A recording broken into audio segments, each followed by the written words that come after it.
News लड़ेगा जनता का मुकदमा।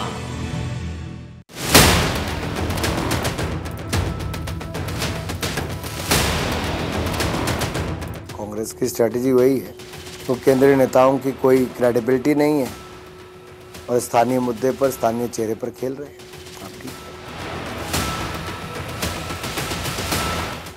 कैसे जो एक और जेल में इनका मंत्री है, स्वास्थ्य मंत्री, वो कैसे नेटवर्क करता था, ये तो उसको भी क्लीन चिट देते थे अरविंद केजरीवाल जी।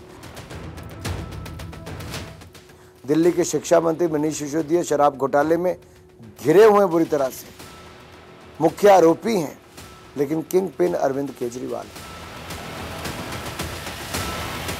सत्येंद्र जैन से लेके मनीष सिसोदिया से लेके बाकी सब, लेकिन जनाब ने कोई फाइल साइन नहीं की। ये अरविंद केजरीवाल हैं, ये महाठग को भी ठग लेते हैं।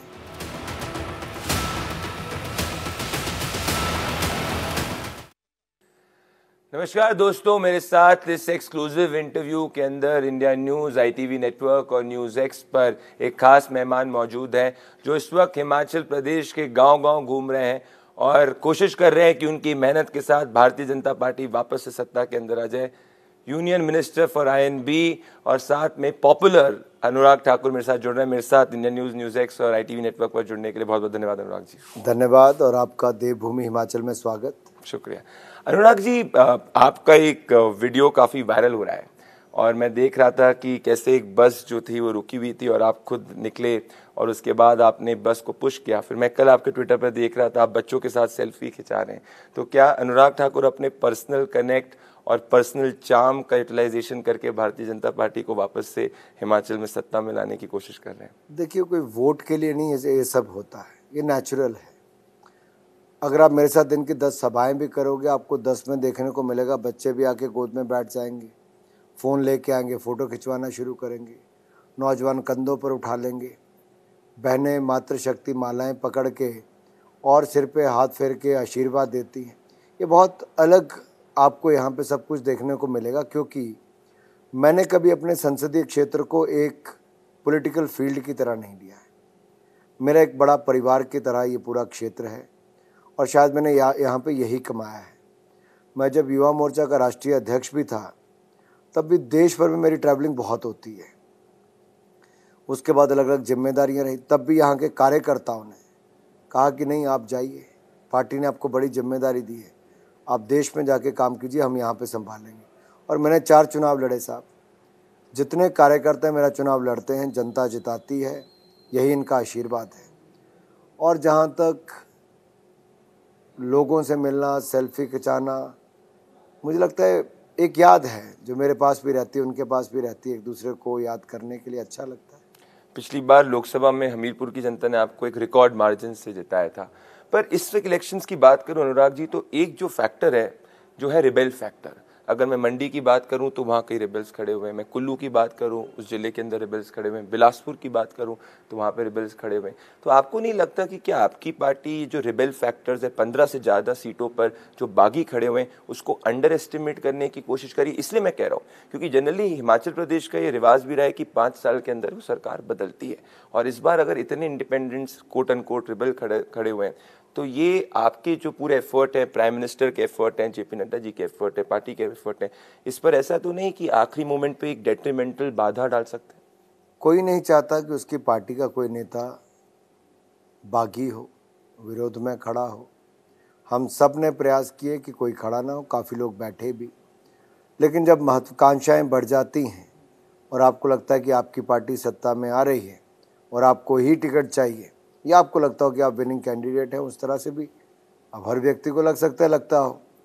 हर तरह का प्रयास किया गया कि उनको कहें, लेकिन कुछ लोग नहीं माने, जिसका नुकसान निश्चित तौर पर कुछ ना कुछ तो होगा। लेकिन कुल मिलाकर जो हमने अच्छा काम किया है प्रदेश में, प्रदेश की सरकार ने, जयराम जी ने शानदार काम किया, उसका लाभ हमें मिलेगा। तो अनुराग जी, आप कह रहे हैं कि अल्टीमेटली आप कॉन्फिडेंट हैं कि आप सत्ता के अंदर वापस आएंगे? क्योंकि मैं इसलिए पूछ रहा हूं क्योंकि कांग्रेस पार्टी ने कई वादे किए। कांग्रेस पार्टी कह रही है कि महिलाओं को पैसे देगी, कांग्रेस पार्टी कह रही है कि वो ओल्ड पेंशन स्कीम वापस लेके आएगी, और आप अपने, मैं देख रहा हूं कई भाषणों के अंदर एक शब्द का इस्तेमाल कर रहे हैं, जनता को कह रहे हैं कि झांसे में मत पड़ जाना। आप जब ये झांसे की बात कर रहे हैं, आप किस पॉइंट पर रेफर करने की कोशिश कर रहे हैं? 2003 में कांग्रेस ने हिमाचल की जनता से वायदा किया कि हर परिवार से एक व्यक्ति को रोजगार देंगे। 5 साल सत्ता में रहे, नहीं दिया, जनता ने बाहर कर दिया। 2012 में उन्होंने फिर नए फॉर्म लेकर आए कि हम बेरोजगारी भत्ता देंगे। 5 साल सत्ता में रहे, नहीं दिया।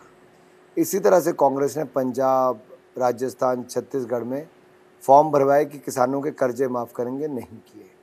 तो लोग इन पर विश्वास नहीं करते, ये केवल वोट बटोरते हैं और सत्ता में आने के बाद नोट बटोरते हैं, वायदे भूल जाते हैं।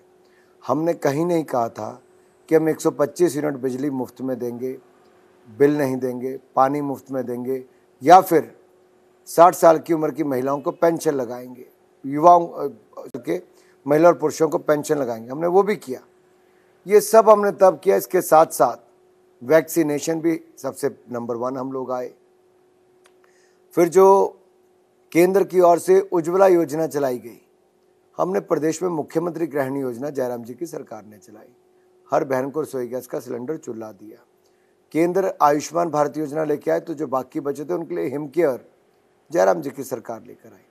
तो हर तरह से हमारी सरकार ने प्रयास किया कि हम ज़्यादा से ज़्यादा लोगों को लाभ पहुंचा सके। सड़क, शिक्षा, स्वास्थ्य, पानी जैसी मूलभूत सुविधाओं में बहुत सुधार हुआ है। तो अनुराग जी, अगर ये सब इतना काम हुआ जैसा आप कह रहे हैं, तो यूसीसी जस्ट इलेक्शन के पहले मैनिफेस्टो में लाने का क्या लॉजिक? कई आपके क्रिटिक्स ये कहते हैं कि यूसीसी अगर आपका आइडियोलॉजिकल एक बहुत इंपॉर्टेंट पिलर है आपकी पार्टी का, तो फिर उसको सिर्फ इलेक्शन के पहले क्यों लाया जाता है, उसको पैन इंडिया स्केल पर क्यों नहीं लाया जाता? अब 1998 में भी हम राम मंदिर, 370-35 से, सीए से सब विषय तब भी थे, लेकिन गठबंधन की सरकारें थी, संभव नहीं था। 2014 में भी हम आए, प्राथमिकता में था, लेकिन राज्यसभा में हमारे पास नंबर्स नहीं थे। और जब 2019 में भी हम आए, तब भी राज्यसभा में हमारे पास उतने नंबर्स नहीं थे, लेकिन उसके बावजूद डिटर्मिनेशन थी, विल थी, और हमने करके दिखाया जी। 370-35 से खत्म किया, ट्रिपल तलाक से मुस्लिम बहनों को निजात दिलाई। इसी तरह से सीए का कानून से लेकर राम मंदिर का शिलान्यास तक किया। तो ऐसा नहीं कि हम एकदम से, हम कब से 1956 से हम जम्मू कश्मीर के विषय को लेकर चल रहे हैं। मुरली मनोहर जोशी जी ने 90 के दशक में यात्रा की, मैंने युवा मोर्चा के अध्यक्ष के नाते 2011 में यात्रा की, कलकत्ता से कश्मीर तक। मुझे तिरंगा झंडा नहीं फहराने दिया, जम्मू कश्मीर की जेल में डाल दिया गया, लाखों युवा सड़क पे छोड़ दिए गए, गिरफ्तार कर लिए गए। तो इसी देश में हुआ जी। लेकिन 8 साल के बाद जब हम सत्ता में आए, हमने 370-35 से मुक्ति दिला दी। तो UCC is nothing to do with election, से आपका आइडियोलॉजिकल इशू है, आप ये कह रहे हैं कंप्लीट? बिल्कुल, इसका इलेक्शन से कोई लेना देना नहीं। अनुराग जी, आप क्या कांग्रेस को हिमाचल में अंडर एस्टिमेट नहीं करें? मैं इसलिए कहना चाहता हूं 2 कारणों से।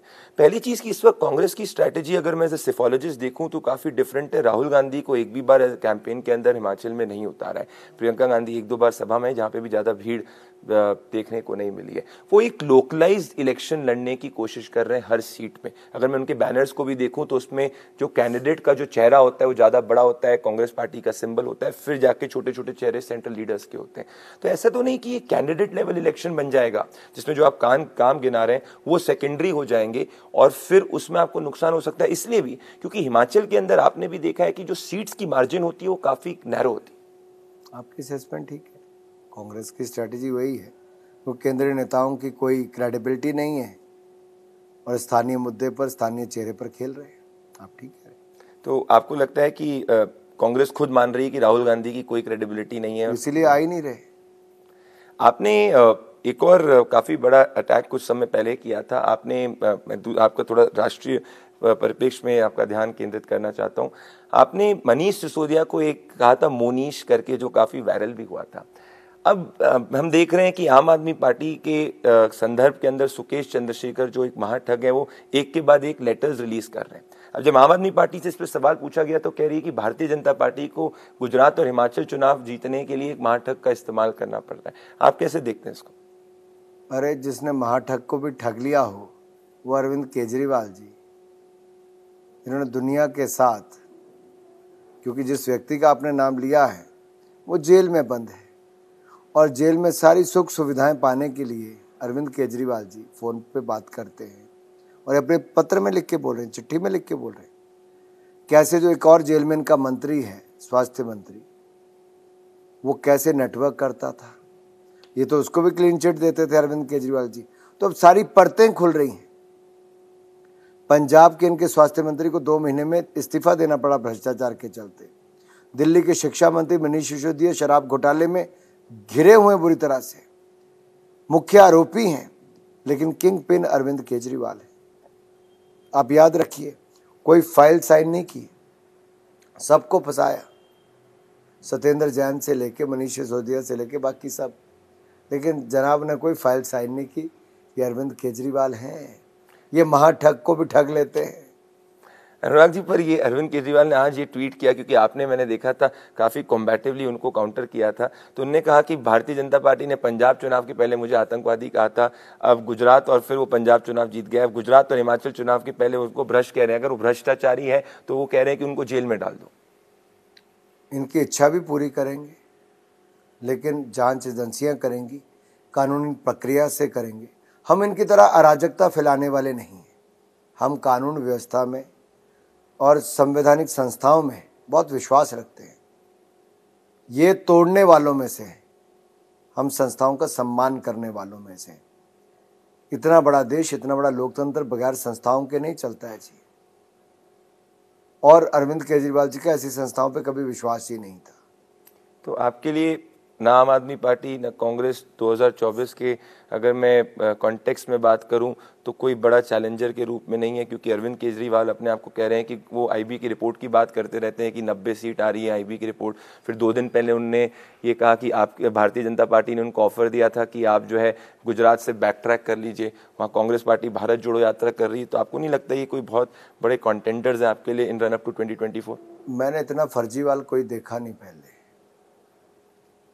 जो दिल्ली के विधानसभा में इतने इनके पास विधायक हैं, वहाँ पे भी फर्जी झूठ फैला दिया कि मेरे एमएलए गायब गायब।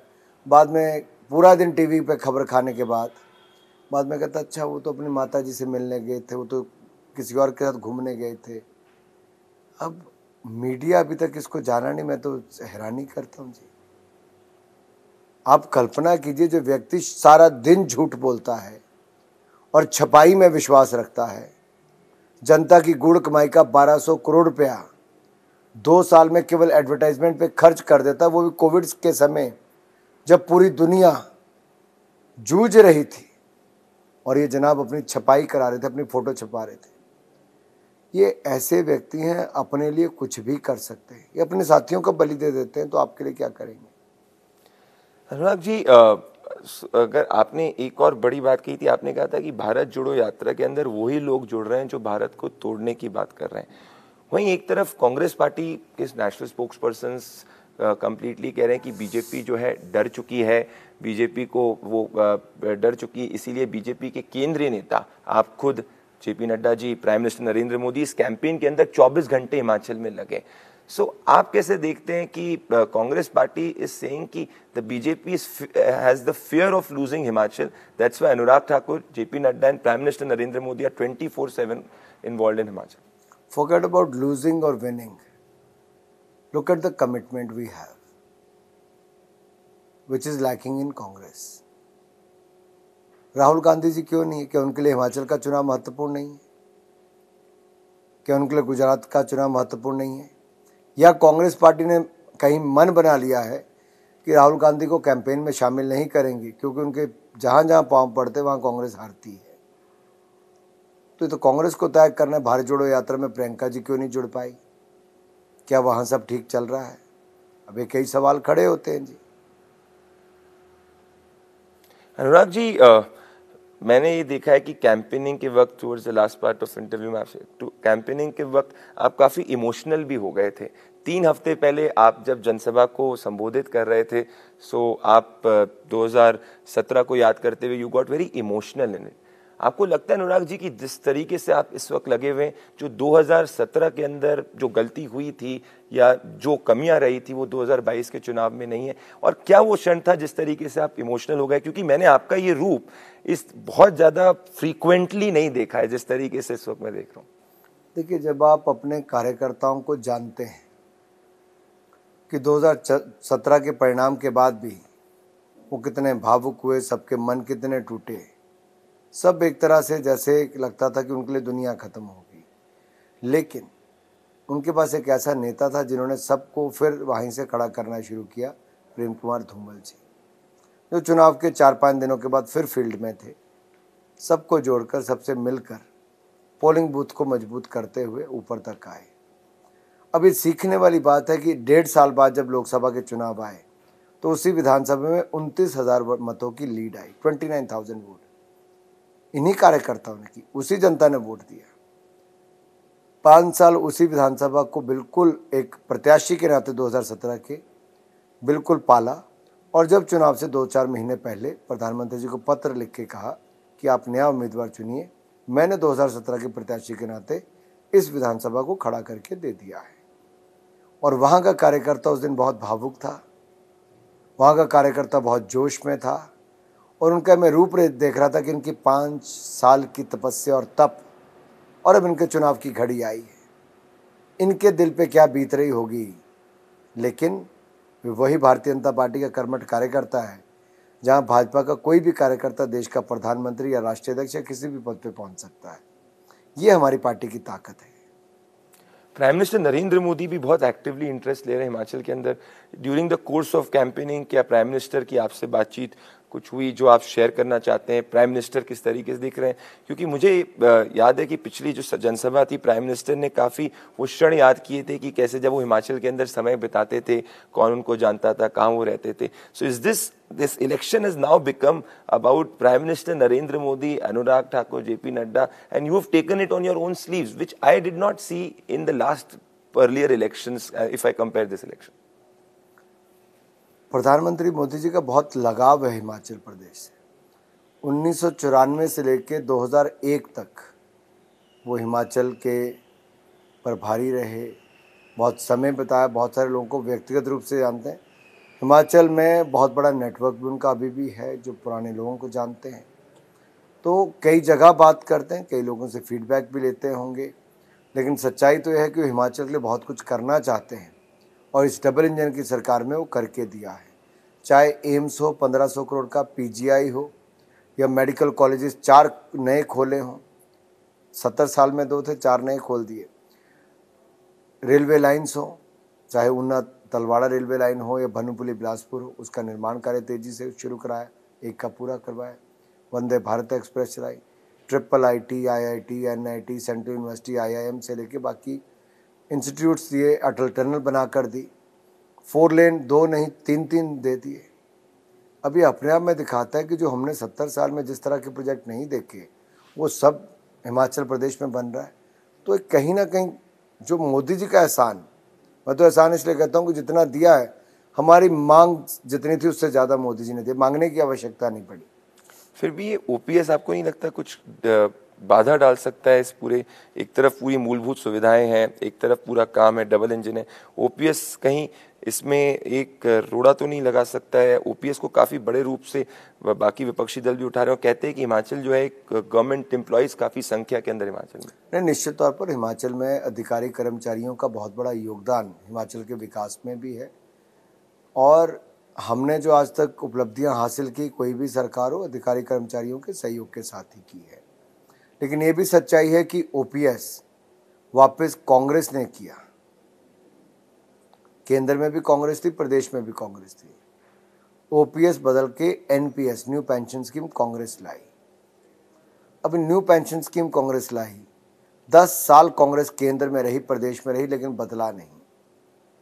हमने तो उसी एनपीएस में 10% से बढ़ाकर 14% कर दिया था। 4% हमने बढ़ाया थी, कांग्रेस ने तो कुछ नहीं किया। मेरा आखिरी सवाल अनुराग जी आपसे, you are a passionate cricketer also, so आप स्कोर्स में विश्वास करते हैं और मैं नंबर्स में विश्वास करता हूँ जैसे फॉलोजिस्ट। आपका हिमाचल प्रदेश का भारतीय जनता पार्टी के लिए आंकड़ा क्या है जो आपको लगता है कि आपकी पार्टी इस वक्त छुएगी? मैं आंकड़ों में कभी भी नहीं जाता, मैं इतना ही कहूँगा, पहले से ज़्यादा सीटें जीतेंगे और डबल इंजन की सरकार बनाएंगे। So you will cross the last जो आपके we will. And also vote share? Vote share देखिए, पिछली बार अगर आप देखें तो कांग्रेस का लगभग 41% था और हमारा 46 पॉइंट कुछ था। तो मुझे लगता है इस बार भी हमारा अच्छा ही रहने वाला है, कोई कमी रहेगी नहीं।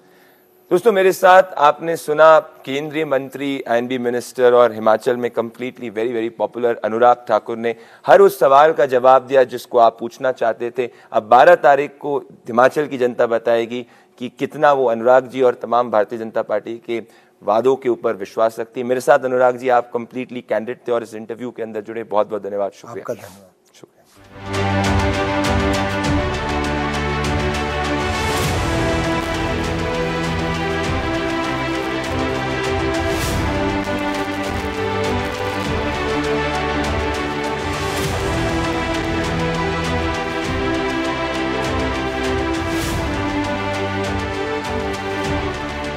दोस्तों, आपने देखा आईटीवी नेटवर्क इंडिया न्यूज पर अनुराग ठाकुर का एक्सक्लूसिव इंटरव्यू अपनी डिबेट को शुरू करने के पहले, जिसमें अनुराग ठाकुर ने सबसे बड़ी बात यह कही है कि जो किंग पिन है इस पूरे केसेस के वो अरविंद केजरीवाल है। तो आम आदमी पार्टी पर बड़ा हमला किया है अनुराग ठाकुर ने। इस पर डिबेट शुरू करने के पहले मैं इस वक्त की एक सबसे बड़ी खबर पे जाना चाहता हूं कि प्राइम मिनिस्टर नरेंद्र मोदी की बैठक बीजेपी केंद्रीय समिति के साथ गुजरात चुनाव पे शुरू हो चुकी है। हमारे साथ भारतीय जनता पार्टी के लाइव हेडक्वार्टर से संजय शर्मा जुड़ रहे हैं और आप सामने लाइव विजुअल्स देख सकते हैं। Prime minister Narendra Modi, JP Nadda और होम मिनिस्टर अमित शाह, तमाम सभी लोग मौजूद हैं। संजय शर्मा, आपने जो खबर दी थी उस पर मुहर लगी है कि विजय रूपानी और नितिन पटेल चुनाव नहीं लड़ रहे। अपने सोर्सेज से आप और क्या पिकअप कर पा रहे हैं, किस तरीके के टिकट वितरण होगा, क्योंकि बैठक अभी लाइव चल रही है। संजय। देखिए प्रदीप जी, सबसे बड़ी बात यह है कि बीजेपी इस बार किसी भी तरह से एंटी इनकम्बेंसी नहीं लेना चाहती अपने सीट पर। लिहाजा जितने भी जो काफी समय से सिटिंग विधायक थे, जो यानी 3 बार से 4 बार से ज्यादा समय के विधायक थे, मंत्री थे, उनके सबके टिकट काटने जा रही है। यानी किसी भी उम्रदराज नेता को बीजेपी इस बार टिकट देने नहीं जा रही है। यानी कि सारे के सारे मैक्सिमम चेहरे इस बार नए चेहरों पर बीजेपी दांव लगाएगी। नए चेहरों पर एंटी इनकम्बेंसी का असर नहीं होता, नए चेहरे होते हैं, फ्रेश चेहरे होते हैं। लिहाजा बीजेपी को डर जो सता रहा है वो यही सता रहा है कि 27 साल से बीजेपी की सरकार है गुजरात में और एंटी इनकम्बेंसी का उसको सामना न करना पड़े। लिहाजा बीजेपी समय समय पर यही करती रही है, चेहरे बदलती रही है। हमने देखा था बीजेपी गुजरात में कई तरह के प्रयोग करती है और इस बार भी गुजरात में बीजेपी ने यही प्रयोग किया है। कई सारे सीनियर नेताओं के टिकट काटने की बात हुई है। हमने देखा विजय रूपाणी, नितिन पटेल, 2 बड़े नाम ऐसे थे जो इंडिया न्यूज ने सबसे पहले 2 दिन पहले ब्रेक किए थे। उन नामों पर आज मोहर तभी लगी जब खुद विजय रूपाणी ने आकर के पब्लिक में कहा, सार्वजनिक रूप से कहा कि वो चुनाव नहीं लड़ेंगे। नितिन पटेल ने भी यही बात कही है, अमित शाह ने भी उनसे बात की है। तो यही बात है कि बीजेपी किसी भी नेता की या कैंडिडेट की इनकम्बेंसी, एंटी इनकम्बेंसी अपने सिर पर नहीं लेना चाहती। बिल्कुल संजय शर्मा आप हमारे साथ जुड़े और दोस्तों टॉप सोर्सेज ने इंडिया न्यूज को संजय शर्मा को बताया है ताकि किस तरीके से विजय रूपानी और नितिन पटेल चुनाव ही लड़ेंगे। गुजरात चुनाव से जुड़ी हर संबंधित खबर पर इंडिया न्यूज आपको सबसे आगे रखेगा। संजय आप मेरे साथ जुड़े, बहुत बहुत धन्यवाद। मैं अपनी डिबेट पर आना चाहता हूं, मैं अपने पैनलिस्ट को इंट्रोड्यूस करना चाहता हूं। तुहिन सिन्हा मेरे साथ जुड़ रहे हैं, मेरे साथ संजीव झा जुड़ रहे हैं, आम आदमी पार्टी के नेशनल स्पोक्स पर्सन, तुहिन सिन्हा भारतीय जनता पार्टी के national spokes person, Ashwini Dubey senior advocate and political analyst मेरे साथ जुड़ रहे हैं और मेरे साथ में परविंदर सेठी जुड़ रहे पॉलिटिकल एनालिस्ट प्रो। आप सभी का इस जनता का मुकदमा के 8 बजे सबसे ज्यादा देखे जाने वाले शो में स्वागत है। तो संजीव झा और तुहिन सिन्हा आप दोनों से इस मुकदमे की शुरुआत करना चाहता हूं। पहले संजीव झा आप आएंगे और फिर तुहिन आएंगे। तुहिन और संजीव को आमने सामने रखें। संजीव, आप बहुत बड़ा अटैक किया है अनुराग ठाकुर ने आपकी पार्टी पर। अरविंद केजरीवाल जी ने ट्वीट किया था एक दिन पहले कि अगर भारतीय जनता पार्टी को लगता है कि अरविंद केजरीवाल भ्रष्टाचारी तो उनको गिरफ्तार क्यों नहीं कर लेते, और अनुराग ठाकुर ने कहा है कि वो भी दिन आएगा। मतलब आपको ये नहीं लग रहा कि आपके खिलाफ या आपके पार्टी के लीडर्स के खिलाफ भारतीय जनता पार्टी केंद्र सरकार के पास एविडेंस बहुत स्ट्रांग है और आगे चल के शायद अरविंद केजरीवाल जी से भी पूछताछ हो सकती है? संजीव झा। मुझे लगता है कि भारतीय जनता पार्टी की पूरी जो टीम है वो बौखला गई है और घबराई हुई है। एक बात बताइए, ये अनुराग ठाकुर कौन है? याद है ना आपको 2020 का चुनाव क्या कहा था कि गोली मारो, क्या क्या हम इस चैनल पे बता नहीं सकते थे। ये तो इनका इतिहास है। लेकिन दुर्भाग्य ये है कि ऐसे ही नेता को भारतीय जनता पार्टी में प्रमोशन मिलता है, भारतीय जनता पार्टी उसको आगे बढ़ाती है। रही बात करप्शन की, तो एक बात मैं बता दूं आपको कि 2015 से आज तक हमारे लगभग 169 विधायक, टोटल FIR हमारे सभी विधायक मंत्रियों पर किए हैं। 139 अभी तक जितने एफआईआर में कोर्ट ने कहा कि ये बेबुनियाद एफआईआर है, इसमें कुछ नहीं हो सकता। हमारे सभी मंत्रियों पे सीबीआई की जांच, तरह एसीबी की जांच, सारी जांच एजेंसी बैठा दिया, अभी तक 1 रुपये का करप्शन नहीं निकाल पाए। तो इसीलिए ये बौखलाहट है। लेकिन मैं एक बात हमेशा बता दूं कि प्रधानमंत्री जो पंजाब में कह के गए थे, या जो दिल्ली में कहा, जो गुजरात में कह रहे हैं कहीं कह रहे हैं खालिस्तानी है, कहीं कहते हैं नक्सल है। तो मुझे एक बात समझ में नहीं आता कि अगर मान लीजिए क्या प्रधानमंत्री फिर ये जानते हुए कि खालिस्तानी और नक्सल देश में पनप रहा है उसको पनाह दे रहे हैं, या प्रधानमंत्री उस पर कार्रवाई नहीं कर पा रहे हैं, फिर तो नकारा हैं। तो फिर तो मुझे लगता है देश को प्रधानमंत्री से खतरा है। तो देश को पहले, अगर देश को बचाना है तो प्रधानमंत्री से पहले देश को बचाना चाहिए। तो मुझे लगता है कि ये सब बात केवल इसलिए हो रही है क्योंकि बीजेपी के पास आम आदमी पार्टी के खिलाफ एजेंडा नहीं है। जब आम आदमी पार्टी अरविंद केजरीवाल स्कूल की बात करते हैं, संजीव जी आप कह रहे हैं कि आपने अपनी ओपनिंग दलील में ये कहा कि भारतीय जनता पार्टी के पास एजेंडा नहीं है। संजीव जी आपने, मैंने आपको अनइंटरप्टेड आपकी ओपनिंग दलील रखने का समय दिया। मैं तुहिन सिन्हा के पास आना चाहता हूं। आपने अपनी ओपनिंग दलील और आर्गुमेंट रखा कि इससे बौखलाहट है। तुहिन आम आदमी पार्टी का, संजीव मैं आ रहा हूं आपके पास, आपने अपनी ओपनिंग बात रखी। तुहिन, आम आदमी पार्टी कह रही है कि ये बौखलाहट है, पर मैंने आपके पार्टी प्रेसिडेंट का परसों इंटरव्यू किया था, वो काफी कंप्लीटली कॉन्फिडेंट दिख रहे हैं। साथ में अभी कल अनुराग ठाकुर का इस वक्त आप इंटरव्यू देखे, अनुराग ठाकुर आपके पार्टी के सीनियर लीडर ये कह रहे हैं कि बड़ा एक्शन हो सकता है आम आदमी पार्टी के खिलाफ। तो आम आदमी पार्टी तो यही कह रही है ना तुहिन कि अगर एक्शन है तो करो। देखिए प्रदीप जी, इस देश में अगर पिछले कुछ सालों में सबसे बड़ा कोई स्कैम हुआ है तो वो आम आदमी पार्टी है। तो सत्येंद्र जैन जो है, इनके पूर्व मंत्री दिल्ली के, वो जेल में है। मनीष सिसोदिया जो हैं वो आज नहीं तो कल शराब स्कैम में जेल जाएंगे। और ताहिर हुसैन जो दिल्ली राइट्स का जो है प्रबंधन कर रहे थे, अपने छत पे और अपने घर में जो बम को इकट्ठा करके रखे थे, तो वो किसके इशारे पे कर रहे थे वो इनको पता होना चाहिए। लेकिन आज जो है ये जो हमें चैलेंज कर रहे हैं, मैं इनको बता दूं कि हमें आपकी असलियत पता है, लेकिन हम फिर भी कानून के दायरे में रहकर और कानून की प्रक्रिया से काम करते हैं। और वैसे भी मतलब आज मुझे पता नहीं प्रदीप जी, जैसे मैं भी हिमाचल के इलेक्शन को फॉलो कर रहा हूं, तो मैं समझ सकता था कि कांग्रेस से ये डिबेट हो, लेकिन एक जमानत जब्त पार्टी जो गोवा जाती है तो वहां 2-2 इलेक्शन में अपने 90% सीटों में जमानत जब्त करके आती है। गुजरात में वही हश्र होने वाला और हिमाचल में भी वही हश्र होने वाला है। तो ये क्यों चुनाव लड़ते हैं मुझे पता नहीं। शायद इलेक्शन कमीशन की मदद करते हैं, जब वो डिपॉजिट फॉरफिट होता है तो इलेक्शन कमीशन के फंड्स बढ़ते हैं।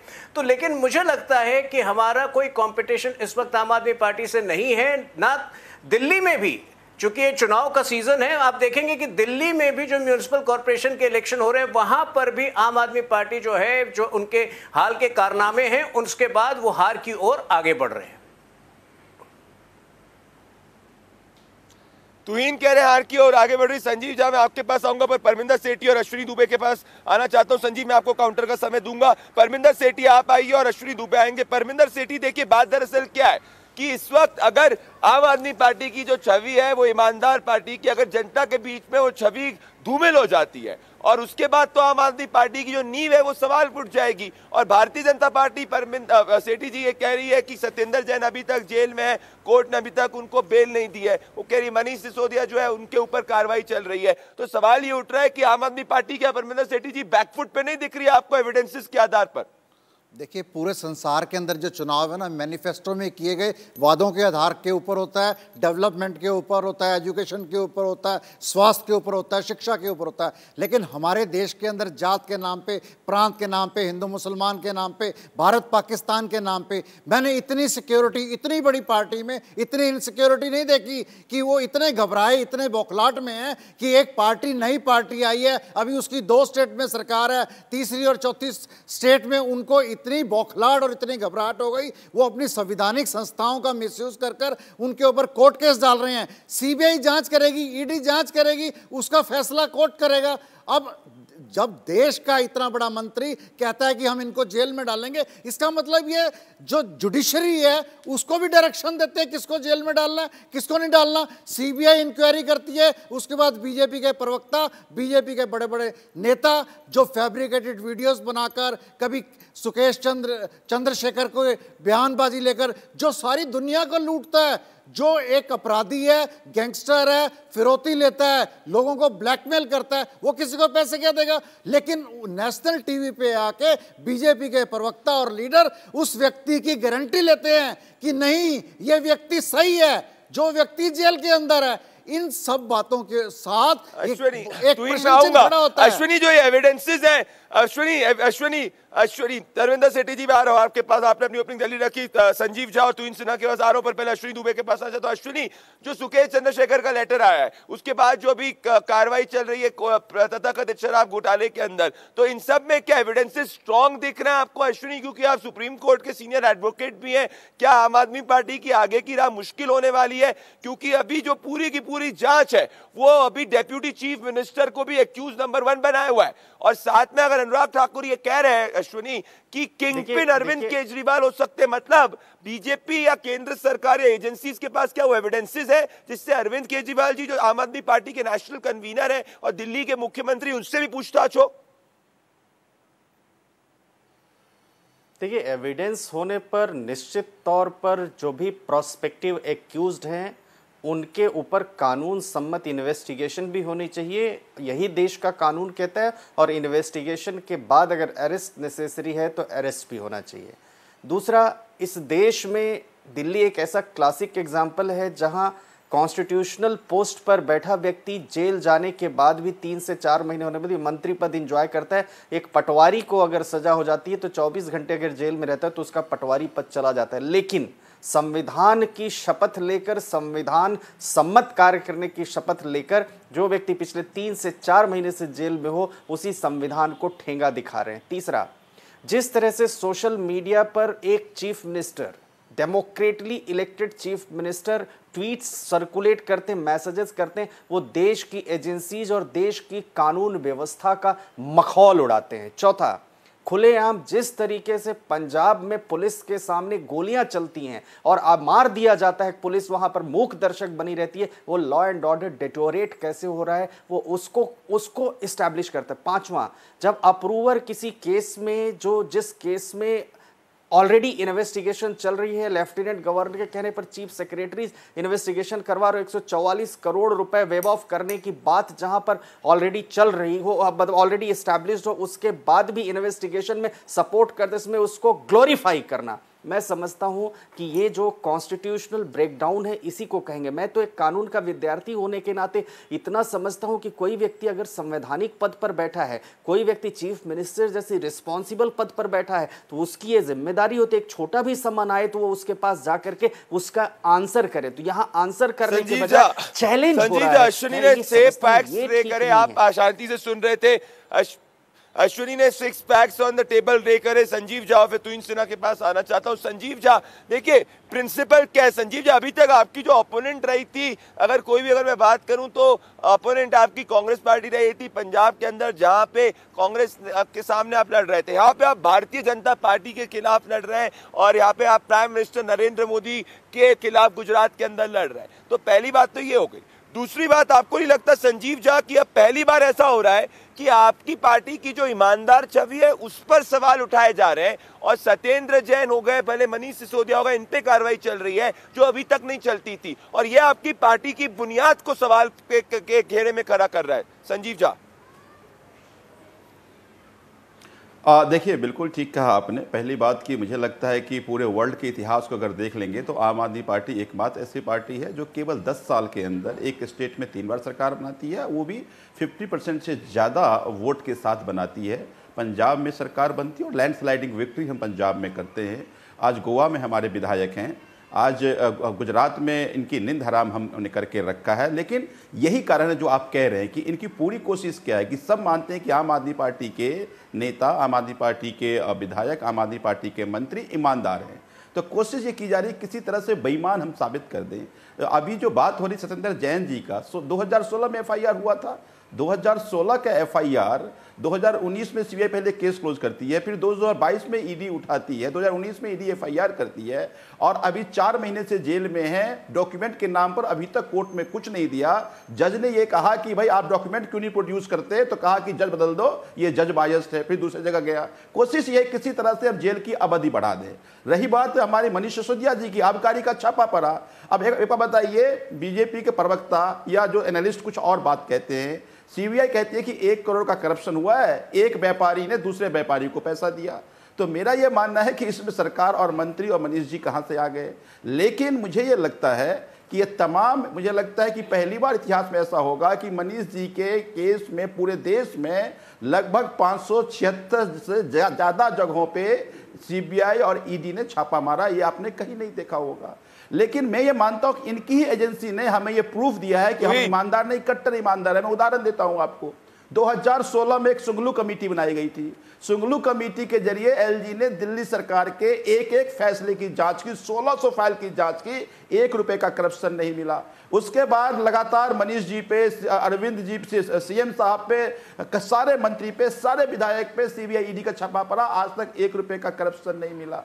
तो इनकी एजेंसी ये बता रहा है, हम नहीं कह रहे, इनकी एजेंसी ये कह रहा है कि हम ईमानदार लोग हैं, आम आदमी पार्टी कट्टर ईमानदार। देखिए प्रदीप जी, इसी बात से इनको डर लग रहा है। पर ये सर जब गुजरात में जवाब देंगे। संजीव जी आपने बात रखी, पर संजीव आप सेल्फ सर्टिफिकेशन, आपको नहीं लग रहा संजीव आ रहा हूं तुहिन, पर संजीव तुहिन बात यह है कि संजीव क्या कह रहे हो, कट्टर ईमानदार है, इसके अंदर ईमानदारी के सर्टिफिकेट में आपकी कुछ एजेंसीज की बात कोट कर रहे हैं, पर ज्यादा सेल्फ सर्टिफिकेशन ईमानदारी आपको नहीं दिख रही तुहिन। या एक और मेरा आपसे भी सवाल है कि क्या आप आम आदमी पार्टी की बढ़ती हुई जो राजनीतिक कहना चाहता हूं फुटप्रिंट, उससे घबरा के सब कार्रवाई हो रही है क्या तुहिन?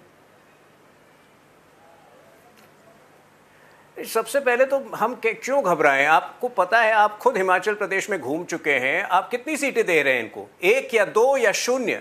तो कहां से मतलब हमें घबराहट क्यों होगी? ये गोवा जाते हैं, 2-2 बार गोवा गए हैं, 90% सीटों में ये जमानत जब्त करके आते हैं। इसलिए तो मैं इनको जमानत जब्त पार्टी करते हैं, मैं इनको अर्बन नक्सल नहीं कह रहा हूं। गौर करिए, मैं इनको जमानत जब्त पार्टी कह रहा हूं, अर्बन नक्सल नहीं कह रहा हूं। इसलिए ये आरोप भी मैं मुझ पर मत लगाइए कि मैं ये कह रहा हूं। लेकिन जब बात आती है, देखिए सुकेश जैसा जालसाज व्यक्ति जो कि हवाला रैकेटिंग के इल्जाम में जेल में बंद है, अगर वो ये आरोप लगाता है कि अरविंद केजरीवाल उससे 50 करोड़ रुपए मांग रहे थे और बार बार लिखित वो देता है, तो कहीं ना कहीं इनको अपने कट्टर ईमानदारी में झांक कर देखनी चाहिए कि उसके भीतर है क्या। कोई भी, जब हम कानून से चलते हैं तो कानून अपनी प्रक्रिया में काफी समय लेती है, लेकिन आज भी इनके पास भी वही प्रावधान है कानून के। अगर ये कह रहे हैं कि हमारे पास सबूत नहीं है सत्येंद्र जैन के खिलाफ, तो आप लीगल रिकॉर्ड्स लेके उसको बाहर कराइए। आपके पास लॉयर नहीं है क्या अच्छे? तो मेरे ख्याल से ये जिस तरह से इन्होंने छलावा किया है दिल्ली की जनता के साथ, आज दिल्ली की जनता जिस तरह से भुगत रही है, जिस तरह से पंजाब में कानून व्यवस्था ठप हो चुकी है, कहीं ना कहीं इनको अपने गिरबान में झांक कर देखना चाहिए। जो लापरवाही और जो खुराफाती मानसिकता के साथ ये हर जगह जाते हैं, वो देश के लिए बहुत खतरनाक है। परमिंदर सेठी, संजीव जाऊंगा आपके पास। परमिंदर सेठी और अश्विनी दुबे आना चाहता हूं। परमिंदर सेठी और संजीव झा तुहिन सिन्हा के पास आने वाला हूं मैं। दोनों ने अपनी अपनी बात रखी, पर मैं परमिंदर सेठी के पास और अश्विनी दुबे के पास आना चाहता हूं। देखिए परमिंदर सेठी, बात दरअसल ये है कि इस वक्त फैक्ट्स ऑन द टेबल क्या है? फैक्ट्स ऑन द टेबल ये है परमिंदर सेठी की सत्येंद्र जैन अभी भी जेल के पीछे है। फैक्ट्स ऑन द टेबल ये है कि ताहिर हुसैन के खिलाफ कोर्ट ने कंप्लीटली कहा है कि वो दिल्ली राइट्स के अंदर वो सिर्फ और सिर्फ राइटिंग नहीं कर रहे थे, कॉन्स्पिरेसी ऑफ राइट्स के अंदर भी वो इन्वॉल्व थे। और अब अगर मनीष सिसोदिया जी के ऊपर जांच आ रही है और फिर अनुराग ठाकुर कह रहे हैं कि किंगपिन अरविंद केजरीवाल है, तो आपको नहीं लग रहा परमिंदर सेठी की अभी तक की ये आम आदमी पार्टी के खिलाफ सबसे बड़ी कार्रवाई के रूप में देखा जा रहा है इसको? और क्या ये कार्रवाई में एविडेंसेस इतने सॉलिड है तभी भारतीय जनता पार्टी इतनी कॉन्फिडेंट है? परमिंदर सेठी नहीं, मैं देखिए, जहाँ तक सत्येंद्र जैन जी का सवाल है, वहाँ पे जज साहब को चेंज करने की बात है। उन्होंने कहा ये जज प्रश्न बोध करता है, इनको चेंज करिए। उस प्रोसेस को 1.5 महीना लगा दिया, इस वजह से उनकी बेल एप्लीकेशन नहीं हुई। जैसे ही चुनाव खत्म होंगे उनकी बेल एप्लीकेशन लगेगी, उनको बेल मिल जाएगी। जहाँ तक मनीष सिसोदिया जी का सवाल है, उनके घर के ऊपर सारी रेड पड़ती है, उनके पैतृक गांव में ईडी की रेड पड़ती है, उनके लॉकर खंगाले जाते हैं। उसके अंदर ईडी और सीबीआई का कुछ नहीं मिलता। लेकिन आप सबसे बड़ी बात देखिए, इतनी संवैधानिक संस्थाओं का मिसयूज करने के बाद सारे नेता सारी संस्थाओं को पूरी तरह कोऑपरेट कर रहे हैं और वो कह रहे हैं कि हम जांच में पूरी तरह कोऑपरेट कर रहे हैं, आप जांच कीजिए। लेकिन चुनावों को मद्देनजर रखते हुए संवैधानिक संस्थाओं का मिसयूज करना, ये सारी सच्चाई देश के सामने आएगी, आज आए या 6 महीने बाद आए या साल आए, उसके बाद आप कैसे फेस करेंगे जनता को? ये सब चीजें छुपने वाली तो है नहीं, सच्चाई तो एक दिन आनी है। लेकिन ये चुनाव तो खत्म हो जाएंगे, अभी अगले महीने खत्म हो जाएंगे। आप जिस व्यक्ति को टारगेट कर रहे हैं उसने एक पूरे संसार के अंदर एजुकेशन का एक मॉडल बनाया है, जिसको यूएस की प्रेसिडेंट की वाइफ आती है, वो कहती है मैं दिल्ली के स्कूल देखना चाहती हूँ। आपको सबसे बड़ा जो आम आदमी पार्टी का स्ट्रॉन्गेस्ट पॉइंट ये है कि सारे देश के अंदर ये चर्चा है कि ये आंदोलन से निकली हुई पार्टी है, ईमानदार पार्टी है, बस उसी को डिफेम करने की साजिश है। अश्वनी ये कह रहे हैं कि वेंडेटा का थ्रू कार्रवाई हो रही है। अश्वनी, प्रदीप भाई, मैं तो ये समझता हूँ कि संविधान की अगर हम बात करें तो संविधान हमें क्लीन एनवायरनमेंट और क्लीन एयर देने की बात करता है। और ऐसे समय पर जब हम दिल्ली के नागरिक हैं, दिल्ली के वोटर हैं, और दिल्ली में जब AQI का लेवल 500 पहुँच जाए तो विधि सम्मत कार्य क्या होना चाहिए कि स्मोक टावर इस प्रदेश के लोगों के लिए यहाँ के मुख्यमंत्री के माध्यम से लगे। बजाय वो काम करने के अगर हम ब्लेम गेम करने लगते हैं तो ये होता है कि हम विधि सम्मत कार्य नहीं कर रहे हैं, हम रेस्पॉन्सिबली एक्ट नहीं कर रहे हैं, और हम जिस पद के लिए संवैधानिक पद पर बैठे हुए हैं उसका पालन नहीं कर रहे हैं। Point number 1। पॉइंट नंबर 2, जब कोई एजेंसी, प्रीमियर एजेंसी या कोई भी एजेंसी किसी को जांच के लिए बुलाती है तो हम सड़कों पर आंदोलन करने लगते हैं, सड़क से संसद तक अगर हम उसके खिलाफ बात करने लगते हैं, एजेंसीज पर प्रश्न खड़ा करने लगते हैं, तो हम विधि सम्मत बात नहीं करते, विधि के शासन की बात नहीं करते, बल्कि एनार्की के शासन की बात करते हैं। और मैं समझता हूँ कि कोई व्यक्ति डेमोक्रेटली इलेक्टेड है तो उसका एनार्की के शासन की बात करते हैं। संजीव झा इसका आपको रिस्पॉन्ड करेंगे। संजीव झा, तुहिन सिन्हा के पास मैं क्लोजिंग कमेंट्स के लिए आना चाहता हूं। देखिए संजीव झा जो भी आप पे सवाल उठाए, आप कहते हैं कि वो सिर्फ और सिर्फ प्रतिशोध के तहत आप पे सवाल उठा रहा है। और दूसरी बात ये संजीव झा, पहली बार ऐसा मैं देख रहा हूं एज एन ऑब्जर्वेंट कि आपके दिल्ली मॉडल के ऊपर सवाल उठाए जा रहे हैं, और आपके दिल्ली मॉडल पे अगर आप कोई फैक्ट्स दे रहे हैं तो उसके काउंटर फैक्ट भी सामने ऑन डिस्प्ले है। सो संजीव झा, मैं वापस से आऊंगा। आपने कहा था इस वक्त जो है दिल्ली के अंदर प्रदूषण सबसे ज्यादा है, दिल्ली के अंदर प्रदूषण कंट्रोल नहीं हुआ है, पंजाब के अंदर पराली जल रही है, तो आपको नहीं लग रहा कि संजीव झा इस वक्त आपको भी कई सवालों का जवाब देना पड़ेगा, और ये आपको आने वाले चुनाव में दिल्ली, हिमाचल और गुजरात के अंदर आपको नुकसानदायक हो सकता है? देखिए, दिल्ली मॉडल की ताकत इतनी है और दिल्ली सरकार की ताकत इतनी है कि अपनी सारी एजेंसीज भारतीय जनता पार्टी लगा ली, लेकिन 1 रुपये करप्शन साबित नहीं कर पाई।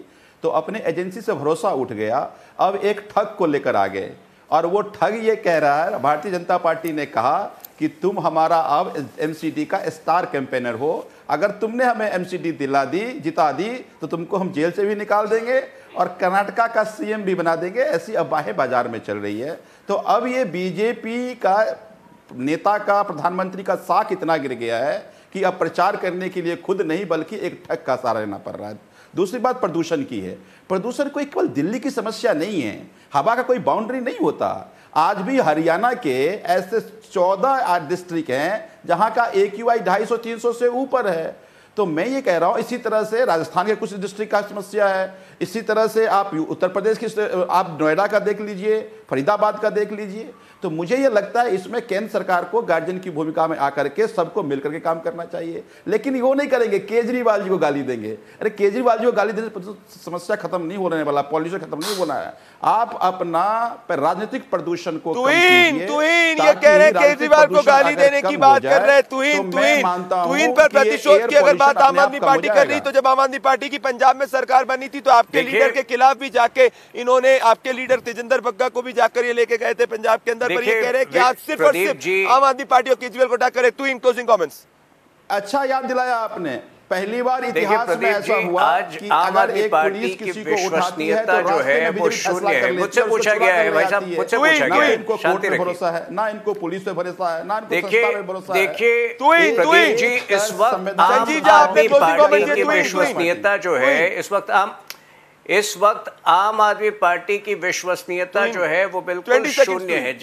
जब पंजाब में अमरिंदर सिंह की सरकार थी तो यही केजरीवाल जी जो है बार बार उनको दुत्कारते थे, बार बार उनको गालियां देते थे। लेकिन आज अगर आप देखें केवल डेटा के हिसाब से देखें तो पंजाब में जो है 30% इजाफा हुआ है पिछले एक साल में स्टबल बर्निंग के इंस्टेंसेस में, और वही हरियाणा में वो 30% गिरे हैं। तो क्या ये लापरवाही नहीं है? क्या ये खुराफात नहीं है? आज तेजिंदर बग्गज ने जो कुछ वीडियोस पोस्ट किए हैं, बिल्कुल तुहीन भाई साहब,